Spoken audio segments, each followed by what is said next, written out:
کی آیت نمبر 90 سے آیت نمبر 96 تک 7 آیات کریمہ کی ہم نے تلاوت کی ہے۔ ان آیات کریمہ میں اللہ تبارک و تعالی نے 2 باتیں بنیادی طور پر ارشاد فرمائی ہیں۔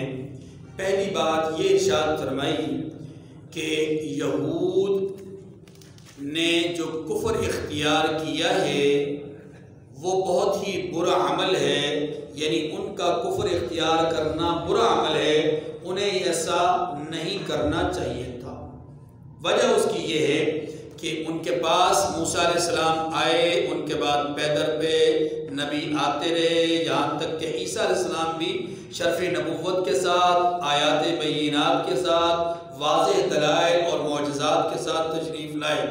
انہیں چاہیے تھا کہ یہ مانتے، تسلیم کرتے، انکار نہ کرتے، لیکن انہوں نے انکار کیا اور اپنے انکار کو انہوں نے اپنے لیے یہ اعزاز اور فخریہ طور پہ بیان کیا کہ ہم اپنے نظریے پہ پختہ لوگ ہیں، حالانکہ ان کا یہ نظریہ کفریہ ہے اور انہیں اپنے کفر پہ پختہ نہیں ہونا چاہیے تھا۔ بنیادی طور پہ یہ بات سمجھائی گئی جو گزشتہ درس کے ساتھ مربوط بات ہے۔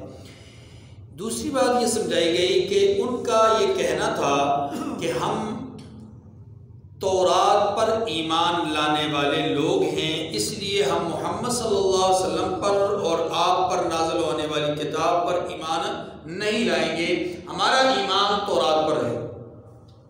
اس کے 2 جوابات دیے گئے، اس کے ان آیات میں 2 جوابات دیے گئے۔ ایک جواب یہ دیا گیا کہ کتاب مبین یعنی قرآن مجید پر تمہارا ایمان نہ لانا یہ تورات پر ایمان لانے کے دعوے کو رد کرتا ہے، یعنی جب تم قرآن مجید پر ایمان نہیں لاؤ گے اس کا واضح مطلب یہ ہوگا کہ تمہارا تورات پر بھی ایمان نہیں۔ کیوں؟ اس کی وجہ یہ ہے کہ تورات کی تصدیق قرآن مجید کر رہا ہے۔ اب اگر قرآن پاک کو نہیں مانتے تو اس کا مطلب یہ ہے کہ تم اصل تورات کو بھی نہیں مانتے۔ اگر تم نے تورات کو مانا ہوتا تو تم قرآن کو بھی مانتے، کیونکہ اس کی تصدیق یہ کتاب کر رہی ہے۔ تو مصدق کی اگر تم مصدق پر ایمان نہیں لاتے تو مصدق پر تمہارا ایمان کیسے ہوگا؟ جس کی تصدیق قرآن کر رہا ہے اس پر تمہارا ایمان کیسے ثابت ہوگا؟ اور اگر تم محمد صلی اللہ علیہ وسلم کی نبوت اور رسالت کو نہیں مانتے تو پھر بھی تمہارا تورات پر ایمان نہیں۔ وجہ اس کی یہ ہے کہ تورات میں اللہ تبارک و تعالی نے آخری نبی کی علامات، خصائل، شمائل اور فضائل بیان کر رکھے ہیں۔ اب ان چیزوں کو اگر تم وہاں مانتے ہو تو پھر ان کو تسلیم کرو، اگر ان کو نہیں تسلیم کرتے تو اس کا مطلب ہے تم ان کو نہیں مانتے۔ بات سمجھ گئی؟ ایک تو جواب یہ دیا گیا کہ تمہارا ایمان اس لیے قابل قبول نہیں کہ تم نے تورات کی تصدیق کرنے والی کتاب قرآن کو نہیں مانا، لہذا تورات پر بھی تمہارا ایمان ثابت نہیں ہوگا۔ تم نے اس نبی کو نہیں مانا جس نبی کی علامات تورات میں موجود ہیں، لہذا تمہارا تورات پر ایمان ثابت نہیں ہوگا۔ ایک بات تو یہ جواب۔ دعویٰ ان کا کیا ہے؟ اس کو پھر ذہن رکھیں۔ ان کا دعویٰ یہ ہے کہ ہم اس کتاب پر، اس نبی پر اس لیے ایمان نہیں لاتے کہ ہمارا تورات پر اور موسیٰ علیہ السلام پر ایمان ہے۔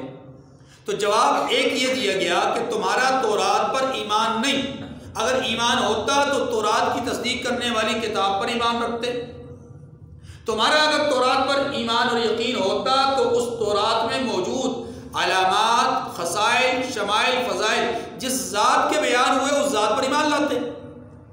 ایک تو جواب یہ ہے، اور دوسرا جواب دیا گیا الزامی جواب کا مطلب یہ ہوتا ہے کہ کوئی آدمی، میں آسان سادہ سے الفاظ میں کہتا ہوں، الزامی جواب کا مطلب یہ ہوتا ہے کہ کوئی آدمی کوئی دعویٰ کرے تو اس کو اس کے دعوے میں ہی پکڑ لیا جائے، اس کے دعوے میں ہی پکڑ لیا جائے اور اس کے دعوے کو ہی بنیاد بنا کر اس کے دعوے کو رد کیا جائے۔ مثال کے طور پر انہوں نے دعویٰ یہ کیا کہ ہمارا تورات پر ایمان ہے، ہمارا اپنے نبی پر ایمان ہے، تو اس کا الزامی جواب کیا دیا گیا؟ تم تورات پر ایمان رکھتے ہو؟ اگر یہی بات ہے تو انبیاء کو تم نے قتل کیوں کیا؟ اگر تمہارا تورات پر ہی ایمان ہے تو تمہیں ڈنڈے کے زور پر کیوں ایمان لانے کا کہا گیا تھا؟ اگر تمہارا تورات پر ہی ایمان ہے تو تم نے بچڑے کی پوجا کیوں کی تھی؟ اگر تمہارا تورات پر ہی ایمان ہے تو پھر تمہارے سروں پر طور پہاڑ کو کیوں لا کر کھڑا کرنا پڑا؟ اگر تمہارا تورات پر ہی ایمان ہے تو پھر حسد کی آگ میں کیوں جل رہے ہو؟ اگر تمہارا تورات پر ہی ایمان ہے تو پھر موت کی تمنا اور آرزو کیوں نہیں کرتے؟ بس مانگی تو اس سے معلوم یہ ہوا کہ تمہارا تورات پر ایمان نہیں ہے، تمہارا یہ دعویٰ دونوں طرح سے باطل ہے۔ اب ان آیات کریمہ کا آپ ترجمہ پڑھیں گے تو آپ کو انشاءاللہ بہت ساری چیزیں واضح ہو جائیں گی، پھر جو وضاحت ہوگی میں مزید عرض کر دوں گا۔ فرمایا بئس ما اشتروا به انفسهم ان يكفروا بما انزل الله بغيا ان ينزل الله من فضله على من يشاء من عباده،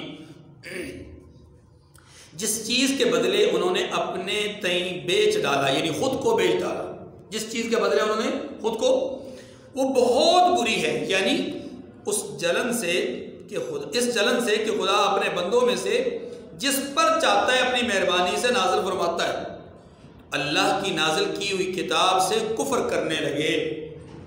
یعنی جلن ان کو یہ تھی، اس کو وضاحت سے سمجھ، جلن ان کو یہ تھی بنیادی طور پر کہ نبوت کا یہ جو شرف تھا ایک عرصہ دراز سے بنی اسرائیل میں چل رہا تھا، اور وہ جو آخری نبی اور رسول آنے تھے ان کا گمان، ان کا خیال، ان کا زعم یہ تھا کہ وہ بھی بنی اسرائیل میں سے ہوں گے۔ اب ایسا ہوا نہیں۔ میں نے بالکل ان آیات یعنی اس جو تفصیل ہے بنی اسرائیل کی، اس کے آغاز میں عرض کیا تھا کہ ابراہیم علیہ السلام کے دو بیٹے حضرت اسماعیل، حضرت اسحاق، حضرت اسماعیل کی اولاد میں سے صرف ایک نبی جناب محمد رسول اللہ صلی اللہ علیہ وسلم، اور جناب اسحاق علیہ السلام کی اولاد میں سے آگے سلسلہ چلا حضرت یعقوب علیہ السلام ان کے بیٹے، اور پھر یعقوب علیہ السلام سے جو آگے سلسلہ چلا 12 بیٹے، اور 12 بیٹوں سے آگے جو نسل چلی اس کو بنی اسرائیل کہا جاتا ہے، اور اسی میں یہودیت اور اسی میں عیسائیت، اور انہی یعنی اولاد یعقوب میں ہی اللہ نے تورات، زبور، انجیل 3 کتابیں بھیجی۔ انہی بنی اسرائیل میں اللہ نے 4 بڑے بڑے بادشاہ بھیجے، انہی بنی اسرائیل میں سے اللہ تعالیٰ نے 4000 کے قریب انبیاء علیہ السلام مبعوث فرمائے۔ اس لحاظ سے ان کو یہ خوش فہمی تھی کہ آخری نبی بھی ہمارے ہی یعنی اولاد اسحاق میں سے ہوں گے، یعنی بنی اسرائیل میں سے ہوں گے، لیکن اللہ تبارک و تعالیٰ نے آخری نبی کا جو سلسلہ بھیجنے کا فرمایا، ارادہ فرمایا، اس کو ظاہر فرمایا، تو وہ حضرت اسماعیل علیہ السلام کی اولاد میں سے ہوئے۔ وہ اسماعیل علیہ السلام اگرچہ ابراہیم علیہ السلام کے بیٹے ہیں یہ دونوں، لیکن ابراہیم علیہ السلام کے اس بیٹے یعنی اسماعیل علیہ السلام کی اولاد کو بنی اسرائیل نہیں کہا جاتا، بنی اسرائیل کہا جاتا ہے اسحاق علیہ السلام کے بیٹے یعقوب علیہ السلام کی اولاد کو۔ ان کا گمان یہ تھا کہ اولاد یعقوب میں نبوت کا آخری فرد بھی اولاد یعقوب میں مبعوث ہوگا، لیکن ایسا ہوا نہیں۔ اب اس بنیاد کو مد نظر رکھتے ہوئے، اس بات کو مد نظر رکھتے ہوئے کہ ہماری تمنا اور آرزو کے خلاف ہو گیا، ہماری خواہش کے خلاف ہو گیا، اللہ تعالیٰ نے اسی کا ذکر فرمایا کہ اصل جلن تمہیں یہ ہے کہ نبی تمہاری قوم میں سے، برادری میں سے، خاندان میں سے کیوں نہ ہوئے۔ اس سے ایک بات اور بھی معلوم ہوئی، اور وہ یہ کہ یہ جو ہم لسانیت کا یا قومیت کا یا علاقائیت کا جو ایک تعصب رکھتے ہیں نا، یہ تعصب کوئی اچھی چیز نہیں۔ ان کے اندر بھی یہی تعصب تھا کہ ہماری برادری میں سے نہیں، ہماری قوم میں سے نہیں، ہمارے خاندان میں سے نہیں تو ہم نہیں مانیں گے۔ بس ماگی اسی کی طرف اشارہ کیا کہ ان کا یہ اپنے تئیں خود کو بیچ ڈالنا یعنی کفر اختیار کرنا، محاورتاً ہم معنی یہ کریں گے کہ بہت ہی بری چیز ہے وہ جس میں انہوں نے خود کو کھپا دیا ہے، بہت ہی بری بات ہے وہ جس میں انہوں نے خود کو کھپا دیا، اور وہ بری بات کیا ہے؟ جلن، حسد۔ فرمایا فباؤوا بغضب علی غضب، تو وہ اس کے غضب بالائے غضب میں مبتلا ہو گئے، یعنی غضب پر غضب نازل ہوا، غضب پر۔ ابھی میں وضاحت کرتا ہوں اس کی۔ وَلِلْكَافِرِينَ عَذَابٌ مُّهِينٌ، اور کافروں کے لیے ذلیل کرنے والا عذاب ہے۔ پہلے اس آیت کریمہ کی تھوڑی سی وضاحت ساتھ ساتھ ہو جائے پھر آگے چلتے ہیں۔ اس آیت کریمہ میں 2 باتیں ہمارے سامنے آ گئی، ایک یہ کہ حسد کی بنیاد بنیاد پر انہوں نے کفر اختیار کیا. اور دوسری بات جو اللہ تعالیٰ نے فرمائی وہ کیا فرمائی کہ فباؤوا بغضب علی غضب, انہوں نے غضب پر غضب اختیار کیا, یا یوں کہہ لیجئے ان پر غضب نازل ہوا, مسلسل پیہم غضب نازل ہوتا رہا. اس غضب پر غضب کا معنی کیا ہے یا اس سے مراد کیا ہے؟ اس سے مراد دو چیزیں ہو سکتی ہیں. نمبر ایک, انہوں نے پہلے حسد کیا, اور حسد ایک ایسی چیز ہے جو اللہ کے غضب کو دعوت دیتی ہے, ایسی چیز جو کہ اللہ کے غضب کو, تو ان پر غضب اللہ کا تب نازل ہوا جب انہوں نے حسد کی آگ میں خود کو جلانا شروع کیا. نمبر دو, حسد کے بعد انہوں نے کفر اختیار کیا, پہلے حسد اور پھر کفر. تو اب پہلے حسد اور پھر کفر, اسی کو فرمایا گیا فباؤوا بغضب علی غضب, کہ انہوں نے کفر اختیار کیا حسد کے بعد, یعنی غضب پر غضب نازل ہوا. اللہ کے غضب کو انہوں نے دعوت دی پہلے حسد کے ذریعے سے, پھر غضب کو دعوت دی کفر کے ذریعے سے. ایک معنی تو یہ ہے کہ حسد پر کفر کو اختیار کیا, اور دوسرا معنی یہ ہے کہ جب ان کے پاس تورات آئی تو تورات میں انہوں نے تحریف کی اور تورات کے بہت سارے احکامات کی مخالفت کی, نافرمانی کی, تو اللہ کے غضب کے مستحق ہوئے. بات ہماری تورات کا انکار کیا یا تورات کے احکامات کو نہ مانا تو اللہ کے غضب کے مستحق ہوئے. اور پھر جب ان کی طرف جناب محمد رسول اللہ صلی اللہ علیہ وسلم مبعوث ہوئے جو اس کتاب کو لے کر آئے جو کتاب تورات کی تصدیق کرنے والی ہے, تو انہوں نے ان کا بھی انکار کیا. تو پہلے تورات کے احکامات کی نافرمانی کی وجہ سے غضب کے مستحق ٹھہرے, پھر جناب محمد رسول اللہ اور آپ پر نازل ہونے والی کتاب کا انکار کر کے غضب کے مستحق ہوئے. اس لیے فرمایا گیا فباؤوا بغضب علی غضب, تو غضب پر غضب یعنی دوہرا غضب. اور بعض حضرات نے اس کا معنی ایک ہی اکیلا غضب ہی کیا ہے, لیکن اس صورت میں ان کے نزدیک یہ ہے کہ فباؤوا بغضب علی غضب یعنی یہ محاورہ ہے, اور اس محاورے کا مفہوم یہ ہے کہ انہوں نے اللہ کے غضب کی انتہاؤں کو چھو لیا. تو یہ بات بھی درست ہے, کوئی غلط بات نہیں, ٹھیک ہے, بات سمجھنے والی ہے. تو یہ مفہوم بھی درست ہے. اور وہ جو پہلے میں نے عرض کیا کہ پہلے حسد پھر کفر, ایک غضب تو یہ ہے, غضب پر غضب یہ ہے, اور دوسرا تورات کا انکار پھر کتاب الہی قرآن مجید کا انکار, تو یہ بھی غضب پر غضب ہے. چاہے وہ پہلا معنی لیا جائے, چاہے دوسرا لیا جائے, چاہے تیسرا لیا جائے, تینوں صورتوں میں معنی درست ہے, تینوں صورتوں میں معنی. آگے چلیے, فرمایا وَإِذَا قِيلَ لَهُمْ آمِنُوا بِمَا أَنزَلَ اللَّهُ قَالُوا نُؤْمِنُ بِمَا أُنزِلَ عَلَيْنَا وَيَكْفُرُونَ بِمَا وَرَاءَهُ وَهُوَ الْحَقُّ مُصَدِّقًا لِمَا مَعَهُمْ. یہاں تک بات مکمل, بات آگے آئے گی. فرمایا جب ان سے کہا جاتا ہے کہ جو کتاب اللہ نے اب نازل فرمائی ہے یعنی قرآن, اس کو تو مانو, اس کو مانو, تو کہتے ہیں کہ جو کتاب ہم پر پہلے نازل ہو چکی ہے ہم تو اسی کو مانتے ہیں, اس کو نہیں مانیں گے. یعنی یہ اس کے سوا اور کتاب کو نہیں مانتے, حالانکہ اللہ فرماتے ہیں مصدقا لما معہم, وہ سراسر سچی کتاب ہے جو ان کی آسمانی کتاب ہے اس کی بھی تصدیق کرتی ہے. یعنی یہ کتاب قرآن مجید سچی کتاب ہے, اس کتاب کی تصدیق کرتی ہے جو ان کے پاس موجود ہے, لیکن اس کے باوجود یہ اس کتاب کو نہیں مانتے اور اس کتاب پر ایمان لانے کا دعویٰ کرتے ہیں. مانتے نہیں, اس کتاب پر ایمان لانے کا اتباع مانگی. اب اللہ تعالیٰ نے اس بات کو کہ وہ اس کتاب پر ایمان لاتے ہیں اس دعوے کو رد کرنے کے لیے ایک ہی بات کہی کہ اگر تمہارا اس کتاب پر ایمان ہے تو پھر اس کی تصدیق کرنے والی کتاب کو بھی مانو جو سراسر سچی ہے. اگر تم اس کو نہیں مانتے تو اس کا مطلب یہ ہوا کہ تمہارا اس پر دعویٰ درست, ایمان لانے کا دعویٰ درست نہیں, ٹھیک ہے. اب دوسرا میں نے عرض کیا تھا کہ دوسرا جواب دیا قرآن مجید نے الزامی, اور وہ تفصیلی ہے. وہ کیا ہے کہ تم دعویٰ کرتے ہو کہ ہمارا ایمان تورات پر ہے, اگر تم اپنے دعوے میں سچے ہو نا تو پھر یہ بتلاؤ کہ قل فلم تقتلون انبیاء اللہ من قبل ان کنتم مؤمنین, کہہ دیجئے, آپ فرما دیجئے ان سے کہ اگر تم صاحب ایمان ہوتے, ایمان لانے والے ہوتے تورات پر, یقین ماننے والے, یقین جاننے والے ہوتے تورات کی منزل من اللہ ہونے کے اعتبار سے, تورات پر یقین ہوتا تو اللہ کے پیغمبروں کو پہلے ہی کیوں قتل کیا کرتے؟ یعنی تم نے انبیاء کو قتل کیوں کیا؟ نمبر 2، وَلَقَدْ جَاءَكُمْ مُوسَىٰ بِالْبَيِّنَاتِ ثُمَّ اتَّخَذْتُمُ الْعِجْلَ مِن بَعْدِهِ وَأَنْتُمْ ظَالِمُونَ۔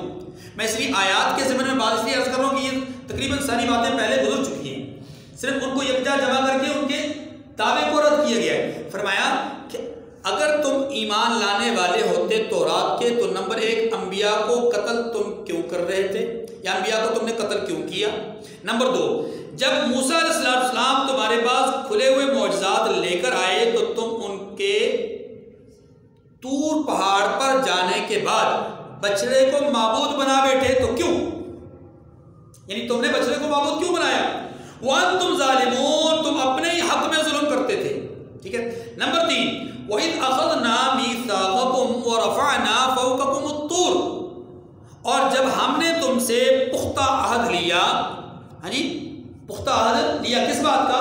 کہ تورات کو مانو اور اس پر عمل کرو۔ جب تم سے پختہ عہد لے لیا تو تم نے جا کر تورات پر عمل کرنے کے بجائے اس میں تعریف شروع کر دی اور اس کے احکامات میں تغیر و تبدل کرنا شروع کر دیا اور یہ کہنا شروع کر دیا کہ جی جو آسان ہے وہ اختیار کر لو اور جو مشکل ہے اس کو چھوڑ دو۔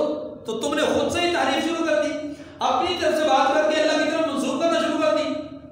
تو یہ تمہارا تیسرا جرم۔ اگر تمہارا تورات پر ایمان تھا تو تم نے ایسا کیوں کیا کہ اللہ کو مجبور، اللہ کو تمہارے لیے انتقام کا یا سزا کا فیصلہ کرنا پڑا کہ تمہارے اوپر تمہارے سروں پر لا کر کے پہاڑ کو کھڑا کر دیا۔ وَإِذْ أَخَذْنَا مِيثَاقَكُمْ، جب تم سے پختہ عہد کر لیا تھا، لے لیا تھا، وَرَفَعْنَا فَوْقَكُمُ الطُّورَ، اور ہم نے طور پہاڑ کو اٹھا کھڑا کیا تمہارے سروں پر۔ ایسا ہمیں کیوں کرنا پڑا؟ اس لیے کہ تمہارا تورات پر ایمان نہیں تھا۔ ایمان ہوتا تو جبری تمہیں ایمان لانے کا نہ کہا جاتا۔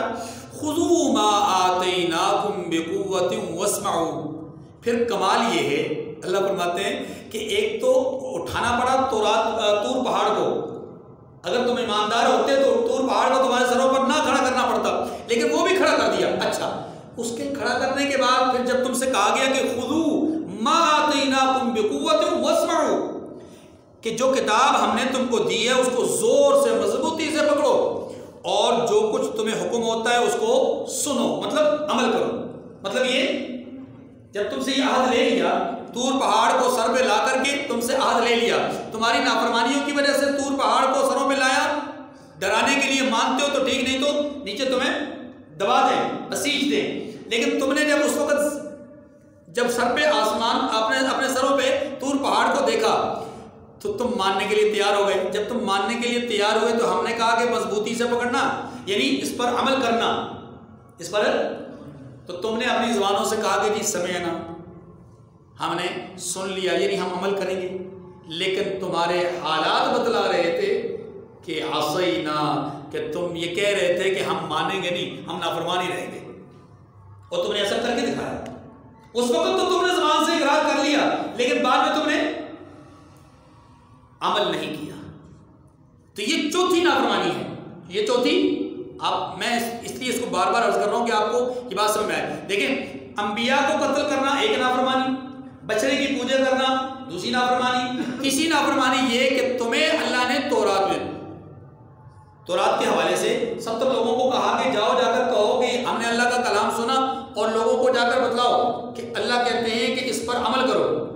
تو تمہارے ہی میں سے کچھ لوگ آئے، 70 لوگ آئے، آ کر انہوں نے کہا، وہ واقعہ آپ کے ذہن میں ہوگا کہ 70 لوگوں نے آ کر کے کہا کہ اس کتاب کو اللہ نے بھیجا ہے، اللہ نے ہم سے بات کی ہے، اس کے بھیجا اللہ نہیں ہے، اور اللہ نے فرمایا اس پر عمل کرو، لیکن جو آسان ہے اس پر عمل کر لو، جو مشکل ہے اس کو چھوڑ دو۔ تو یہ تمہارا یہ جو تحریف والا عمل ہے نا، یہ اللہ کے غضب کو اس نے دعوت دی، پھر اللہ نے تمہارے سروں پر طور پہاڑ کر دیا۔ گویا تیسرا جرم تحریف کتاب، تحریف حکم الہی، اور چوتھا جرم یہ تھا کہ جب اللہ نے تمہارے سروں پر عذاب مسلط کیا اور تم ماننے کے لیے تیار ہو گئے، عذاب کو اللہ نے ٹالا، تو ٹالنے سے پہلے ایک عہد لیا، اور وہ عہد یہ تھا کہ اب کتاب پر مضبوطی سے عمل کرنا ہے اور اس کی نافرمانی نہیں کرنی۔ لیکن تم نے زبان سے تو اقرار کر لیا کہ ہم نافرمانی نہیں کریں گے، لیکن بعد میں عملاً تم نے نافرمانی بھی کر کے دکھا دی تو یہ چوتھا بڑا جرم ہے. چوتھا بڑا. تو ان جرائم کو بیان کر کے اللہ کیا فرماتے ہیں کہ اگر تمہارا تورات پر ایمان ہوتا تو یہ جرائم نہ کرتے. یہ جرائم فرمایا کہ خذوا ما آتیناکم بقوۃ واسمعوا، ہم نے تم کو دی ہے جو کتاب اس کو زور سے پکڑو، مضبوطی سے پکڑو، اور جو تمہیں حکم ہوا ہے اس کو سنو. تو تم نے کہا، یعنی وہ جو تمہارے بڑے تھے وہ کہنے لگے کہ سمعنا وعصینا، کہ ہم نے سن تو لیا لیکن مانتے نہیں. سن تو لیا لیکن یاد رکھیے گا یہ جو ترجمہ ہے نا، سن تو لیا لیکن مانتے نہیں، یہ معال اور نتیجے کے اعتبار سے ترجمہ ہے، اس وقت کے لحاظ سے نہیں. اس وقت تو انہوں نے کہا کہ جی ہم نے سنا بس. اب جو اگلا جملہ ہے نا واسینا، یہ اللہ نے ان کی حالت کو بیان کیا ہے. انہوں نے نہیں کہا، انہوں نے زبان سے نہیں کہا کہ ہم نے نافرمانی کی یا ہم نہیں مانتے. انہوں نے زبان سے صرف اتنا ہی کہا کہ ہم نے سن لیا ہے، یعنی ہم عمل کریں گے، لیکن عمل کے اعتبار سے ان کا طریقہ کار بتلا دیا کہ عملاً وہ اس کے انکاری تھے. یہ اس کی مثال ایسی ہے، دیکھیں کہ جب کوئی مجرم پکڑا جاتا ہے اور اس کو کوئی یہ کہتا ہے کہ دیکھو اب تمہیں یہ سزا ملنے لگی ہے، اور جب سزا اپنی آنکھوں کے سامنے دیکھتا ہے تو کیا کرتا ہے؟ واویلا کرتا ہے، چیخو پکار کرتا ہے، وعدے کرتا ہے، ہاں جی روتا ہے، چلاتا ہے، چیختا ہے کہ جی آج مجھے معاف کر دیا جائے، آئندہ میں کبھی اس طرح کا جرم نہیں کروں گا. زبان اس کی کیا کہہ رہی ہوتی ہے کہ میں مکمل طور پہ قانون کی پاسداری کروں گا، خلاف ورزی نہیں کروں گا، نہ مخلوق کو نقصان پہنچاؤں گا، نہ خالق کو کی نافرمانی کروں گا، کچھ بھی نہیں کروں گا، جو کچھ مجھے کہا جائے گا میں بیائی نہیں مانوں گا. ایسی ہے. لیکن اس کا جو حلیہ ہوتا ہے، اس کا جو انداز بیان کرنے کا ہوتا ہے، وہ شاید بعض اوقات دلالت کرتا ہے اس بات پہ کہ یہ اندر سے نہیں بول رہا ہے، یہ صرف زبان سے بول رہا ہے. اتنی بات سمجھ گئی. لیکن اس بات کو ہم بمشکل جان سکتے ہیں، لیکن جس نے اس مشین کو بنایا ہے وہ تو بخوبی جانتا ہے، اس کے پرزے سے واقف ہے، وہ تو اندرونی ساری کیفیت سے واقف ہے. تو اس نے اس اندرونی کیفیت کو بیان کیا کہ تم ظاہراً تو طور پہاڑ کو سر پر دیکھ کر پکار اٹھے کہ سمینا، ہم نے مان لیا، لیکن تمہارا من کہہ رہا تھا، تمہارے جی میں یہ بات موجود تھی، تمہارے اندر ہی اندر یہ چیز موجود تھی، اس وقت عذاب ٹل جائے، اس وقت مصیبت دفع ہو جائے، رفع ہو جائے تو ہم بعد میں دیکھ لیں گے. گویا تمہاری زبان یعنی تمہارا قال بتلا رہا تھا کہ ہم سن رہے ہیں، تمہاری زبان بتلا رہی تھی کہ ہم عمل کریں گے، لیکن تمہارا دل کہہ رہا تھا کہ ہم نے عمل کوئی نہیں کرنا. تو اللہ نے اسی بات کو ذکر کیا. یاد رکھیے، میں پھر عرض کرتا ہوں، انہوں نے اپنی زبانوں سے نافرمانی کا ذکر نہیں کیا. اللہ پاک فرماتے ہیں تمہارے بڑوں نے کہا کہ ہم نے سن لیا، واسینا، اور مانتے نہیں، لیکن مانتے نہیں. یہ بات اللہ نے کہی ہے، انہوں نے نہیں کہی. وَأُشْرِبُوا فِي قُلُوبِهِمُ الْعِجْلَ بِكُفْرِهِمْ، اور ان کے کفر کے سبب بچڑا گویا ان کے دلوں میں رچ گیا تھا. کیا مطلب یہ کہ انہوں نے وہ جو نافرمانی کی اللہ کی، اور کیسی نافرمانی کی، ان کے سامنے ان کا دشمن ہلاک ہو گیا، ان کی نظروں کے سامنے. اللہ نے ان کو بہت بڑی مصیبت سے چھٹکارا دلایا کہ ان کے بچوں کو زندہ مار دیا جاتا تھا اور ان کی بچیوں کو زندہ چھوڑ دیا جاتا تھا. اتنی بڑی مصیبت سے پھر غلامی سے، یعنی قبطیوں کی غلامی سے ان کو آزادی اور نجات مل گئی. یہ ساری مصیبتیں ان کے سامنے رفع ہوئی، ٹل گئی.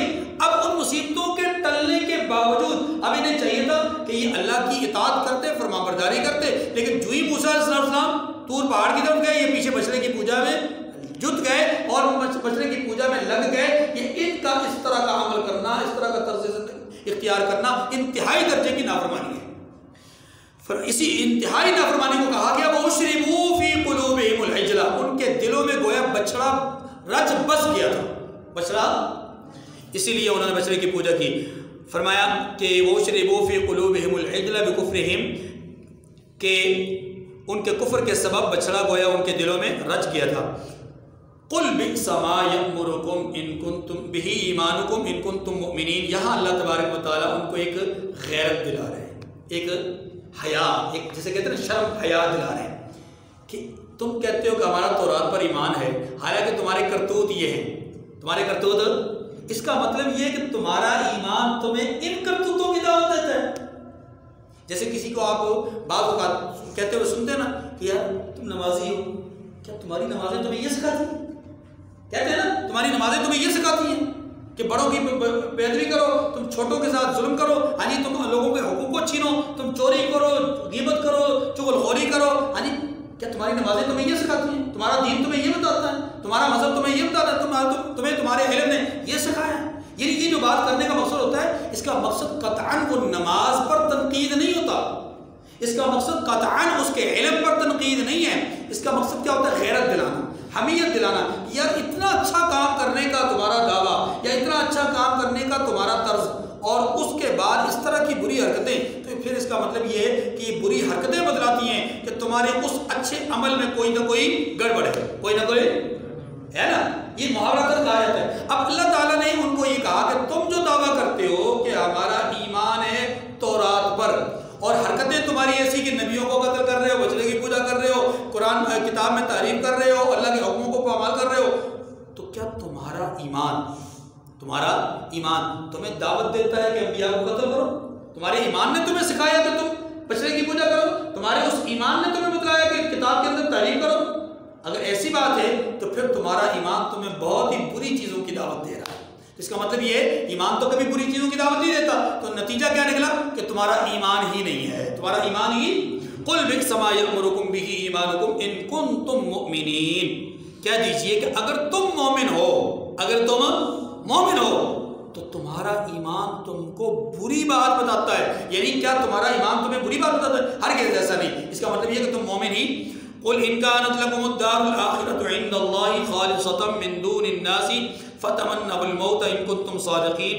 یہاں سے لے کر کے آیت نمبر 96 تک یہ جو 3 آیتیں ہیں، ان میں ایک بات ہے، اس کا جواب ہے، اور وہ بات یہ ہے کہ میں یہ بات پہلے عرض کر چکا ہوں، پہلے تفصیلاً ہمارے سامنے آ چکی ہے کہ یہود کا ایک دعویٰ یہ تھا کہ جنت میں ہمارے سوا کسی نے نہیں جانا، یعنی یہودیوں نے اور عیسائیوں نے جنت میں جانا ہے، جیسے کہ اگلی انشاءاللہ کچھ آیات کے بعد ہمارے سامنے یہ آیت آ جائے گی، وَقَالُوا لَن يَدْخُلَ الْجَنَّةَ إِلَّا مَنْ كَانَ هُودًا أَوْ نَصَارَىٰ، کہ جنت میں صرف یہودی یا عیسائی جائیں گے اور کوئی جنت میں نہیں جائے گا۔ ایک تو ان کا یہ دعویٰ، دوسرا یہ دعویٰ تھا کہ نحن ابناء اللہ وَأَحِبَّاؤُهُ، سورہ مائدہ میں آتا ہے کہ ان کا دعویٰ تھا کہ ہم اللہ کے بیٹے ہیں اور اللہ کے محبوب ہیں، اس لیے ہم نے تو جہنم میں نہیں جانا، اگر جانا بھی ہوگا چند دن رہیں گے اس کے بعد جنت میں چلے جائیں، ٹھیک ہے۔ اب ان کے اس دعوے کو سامنے رکھ کر اللہ تعالیٰ نے فرمایا کہ محبوب ان سے کہیے تمہارا دعویٰ ہے نا کہ تم اللہ کے محبوب ہو، تمہارا دعویٰ ہے کہ آخرت تمہارے لیے ہے، تمہارا دعویٰ ہے کہ جنت تمہارے لیے بنائی گئی ہے، پھر ایسا کرو دنیا چھوڑو، جو اپنا منزل ہے، اپنی جو منزل ہے، اپنا جو ٹھکانہ ہے اس کی طرف جاؤ نا، اپنے محب سے ملاقات کرنے کی تمنا تو کرو نا، اللہ کے محبوب ہو نا، تو اللہ سے محبت کا تقاضا تو یہ کہ اللہ سے ملاقات کرنے کی تمنا کرو۔ اسی لیے یاد رکھیے مومنین کو ویسے دنیا سے تنگ آ کر موت کی تمنا کرنے سے منع کیا گیا ہے، لیکن اگر کوئی آدمی اللہ کی محبت میں یہ کہے کہ اے اللہ مجھے آپ سے بڑی محبت ہے، میں آپ سے ملنا چاہتا ہوں، مجھے اپنے پاس بلا لیجیے جلدی، تو اس طرح کی موت کی تمنا درست ہے۔ کیوں؟ اس لیے کہ وہ دنیا سے تنگ نہیں ہے، وہ اپنے رب سے ملنا چاہتا ہے، وہ اپنے رب سے ملاقات کرنا چاہتا ہے، یعنی رب کی محبت اور رب کا جو ملاقات کا جو اشتیاق ہے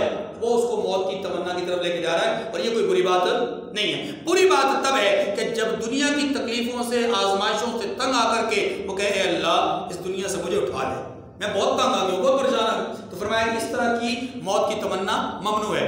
تو اللہ تعالیٰ نے اسی طرح کی ایک دعوت ان کو بھی دی ہے کہ اگر تم آخرت کے اعتبار سے یہ دعوے دار ہو کہ آخرت میرے لیے ہے، ہمارے لیے ہے، ہم یہودیوں اور عیسائیوں کے لیے ہے، جنت ہمارے لیے بنائی گئی ہے، ہم نے جہنم میں نہیں جانا، ہم اللہ کے بیٹے ہیں، اللہ کے محبوب ہیں، اگر تمہاری یہ دعوے ہیں اور تم ان دعووں میں سچے ہو تو پھر ایسے کرو کہ اپنے دعوے کے مطابق آخرت کی تمنا کر کے تو دیکھو نا، موت کی تمنا تو کر کے دیکھو، لیکن اللہ فرماتے ہیں وَلَن يَتَمَنَّوْا، یہ کبھی بھی آخرت کی تمنا نہیں کر سکتے۔ کیوں؟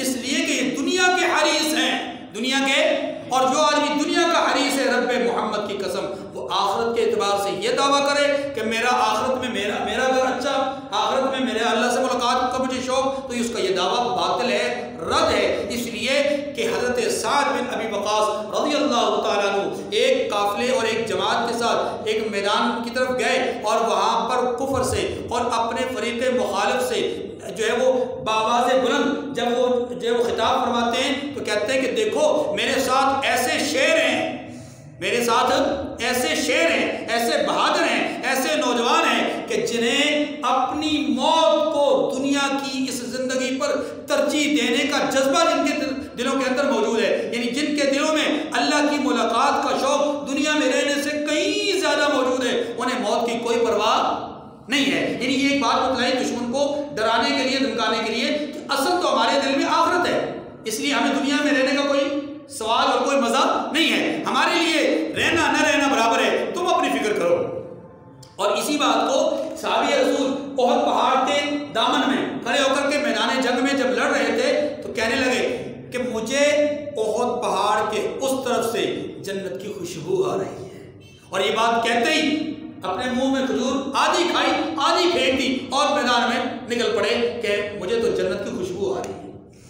میرے سامنے تو وہ لوگ موجود ہیں کہ جو میدان جنگ میں جانے سے پہلے یہ کہتے ہیں کہ فزت ورب الکعبہ، مجھے رب کعبہ کی قسم میں کامیاب ہو گیا، کیونکہ میں ایک ایسے میدان میں اترنے لگا ہوں جس میدان میں کامیابی ہی کامیابی ہے۔ اس کا مطلب یہ ہے کہ جن کی تمنائیں آرزویں حقیقت پر مبنی ہوتی ہیں ان کے لیے دنیا کی کوئی حیثیت نہیں ہوتی، ان کے لیے اصل حیثیت کس کی ہوتی ہے؟ آخرت کی۔ یہی بات سمجھائی گئی کہ اگر کل ان کانت لکم الدار الاخرۃ عند اللہ خالصۃ من دون الناس فتمنوا الموت ان کنتم صادقین، کہہ دیجئے کہ اگر آخرت کا گھر اور لوگوں یعنی مسلمانوں کے لیے نہیں، آخرت کا گھر لوگوں یعنی مسلمانوں کے لیے نہیں ہے، صرف تمہارے لیے ہے، اللہ کے نزدیک تمہارے لیے مخصوص ہے، تو اگر اس بات میں سچے ہو تو موت کی آرزو تو کرو، تم جو دعویٰ کرتے ہو کہ مسلمانوں کے لیے نہیں ہمارے لیے تو موت کی تمنا کرو۔ وَلَن يَتَمَنَّوْا أَبَدًا بِمَا قَدَّمَتْ أَيْدِيهِمْ، اللہ فرماتے ہیں لیکن ان کے اعمال کی وجہ سے جو ان کے آگے بیچ چکے ہیں، یعنی وہ اعمال جو وہ خود آگے بیچ چکے، ان اعمال کی وجہ سے کبھی اس کی آرزو نہیں کر سکیں گے۔ اللہ اکبر، واللہ علیم بالظالمین، واللہ علیم، ظالم کس کو کہتے ہیں؟ جس نے کفر شرک اختیار کیا ہو۔ فرمایا واللہ علیم بالظالمین، اللہ ظالموں سے خوب واقف ہے، یعنی یہ اپنے من کے اعتبار، اپنے دل کے اعتبار سے کافر ہے، اپنے دل کے اعتبار سے۔ آگے فرمایا وَلَتَجِدَنَّهُمْ أَحْرَصَ النَّاسِ عَلَىٰ حَيَاةٍ، محبوب بلکہ ان کو آپ اور لوگوں سے زندگی کے کہیں زیادہ حریص دیکھیں گے، یعنی یہ اتنے حریص ہیں کہ کافر بھی یعنی مشرکین بھی حرص کے معاملے میں ان سے پیچھے، دنیاوی حرص کے معاملے میں ان سے پیچھے۔ وَمِنَ الَّذِينَ أَشْرَكُوا، یہاں تک کہ مشرکوں سے بھی یہ لوگ زیادہ حریص ہیں۔ يَوَدُّ أَحَدُهُمْ لَوْ يُعَمَّرُ أَلْفَ سَنَةٍ، فرمایا ان میں سے ہر ایک یہی خواہش کرتا ہے کہ کاش وہ 1000 برس جیتا ہوتا، ان میں سے ہر ایک کی خواہش یہ کہ کاش کہ وہ 1000 برس انسانوں کے گمان کے مطابق بہت بڑی عمر ہوتی ہے، اس لیے اللہ تعالیٰ نے اس کو 1000 برس کہا ہے، ورنہ یہ محاورہ ہے، اور محاورے کا مطلب یہ کہ ان کے نزدیک تو یہ کہ سب سے زیادہ دنیا میں جینے والا آدمی میں ہوں، ہر ایک کی یہی تمنا ہے۔ فرمایا کہ وَمَا هُوَ بِمُزَحْزِحِهِ مِنَ الْعَذَابِ أَن يُعَمَّرَ، مگر اتنی لمبی عمر اس کو مل بھی جائے تو اسے عذاب سے تو نہیں چھڑا سکتی، یعنی اگر اتنی لمبی عمر ان کو مل بھی جائے تو کیا ان کے سروں سے ان کا عذاب ٹل جائے گا؟ نہیں، جو کفر انہوں نے کیا اس کا خمیازہ تو بھگتنا پڑے گا۔ واللہ بصیر بما یعملون، اور جو کام یہ کرتے ہیں اللہ ان کو دیکھ رہا ہے۔ اللہ تعالیٰ مجھے اور آپ کو سمجھنے کی توفیق کامل نصیب فرمائے۔ وآخر دعوانا ان الحمد للہ رب العالمین، وصلی اللہ علی النبی الأمی وعلی آلہ وسلم تسلیما۔